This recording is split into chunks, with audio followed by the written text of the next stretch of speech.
Oil trading lower this afternoon on concerns over demand from China.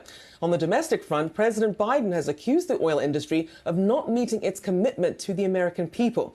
His comments renew his attack on the oil majors, saying the profiteering needs to end. Well, it comes as the midterms draw ever closer, and with Americans still paying more at the pump than this time last year. Biden has slammed the likes of ExxonMobil and Chevron for not raising production as profits boom, though fresh data shows U.S. output jumping to pre-pandemic levels.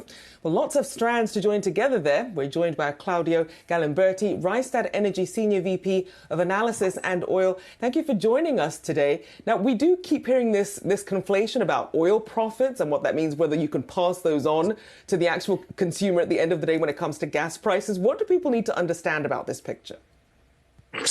Well, thank you for inviting me. Well, when it comes to the high profit of the oil industry, we need to remind ourselves where we were just 2 or 3 years ago when the situation was completely the opposite. Oil prices at some point in time in 2020 were negative.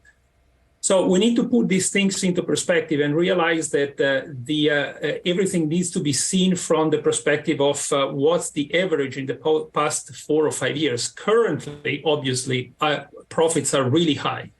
And the expectation is for the oil producer to produce more. But this comes another twist, which is you cannot just turn the tap on and immediately have more oil. So the oil investment life cycle takes years. So it's understandable that the public, the administration is frustrated, but this situation is years in the making and cannot be solved in just, with just one or two months. Yeah, and the president's saying today that these record profits are a, quote, windfall of war.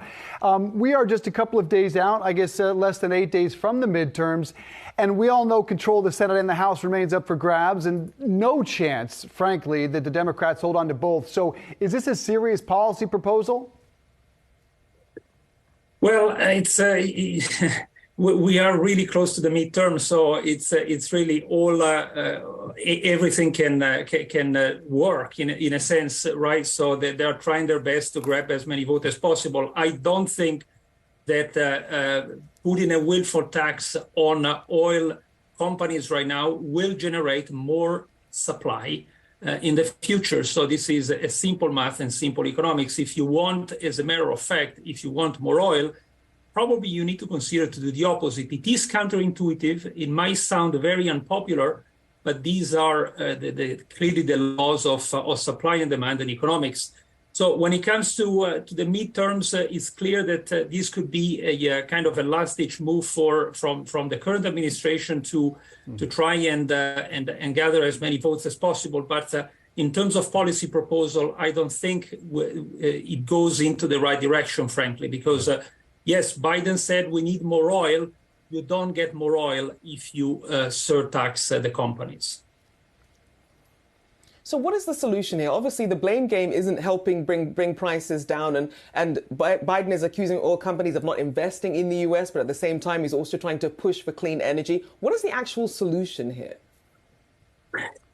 The solution has to be taken with the long term into perspective. So first of all, the energy crisis it was not born out of the invasion of Ukraine. So it was a long way coming.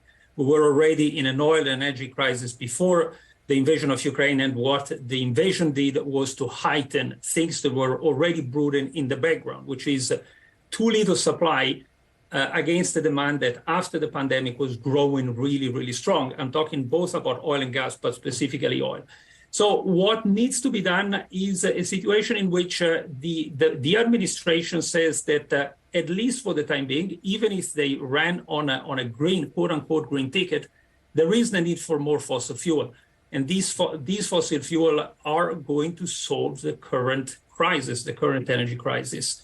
But even with that in mind, it may take already quite a few quarters. For instance, the oil production in the United States was supposed to grow. Right now, we were supposed to be producing more than we currently do, and that's due to the supply chain issue. So even if you are in a situation where the regulators is supportive, and so far the regulator has not been that supportive, you may still encounter supply chain issues, and this is what the situation we're currently in. On top of that, of course, we are in the international arena, if you would. OPEC Plus decided to cut their production in order to support prices. Therefore, I mean, that's the current situation. So it's very tough for just one government to wish the oil prices lower. It requires much more than that. And on top of it, we're nearing 12 million barrels per day in August, which is near the pre-pandemic high of 13 million, undercutting a bit of that argument. Our thanks to Claudio Galimberti, Rystad Energy Senior VP of Analysis and Oil. Appreciate that.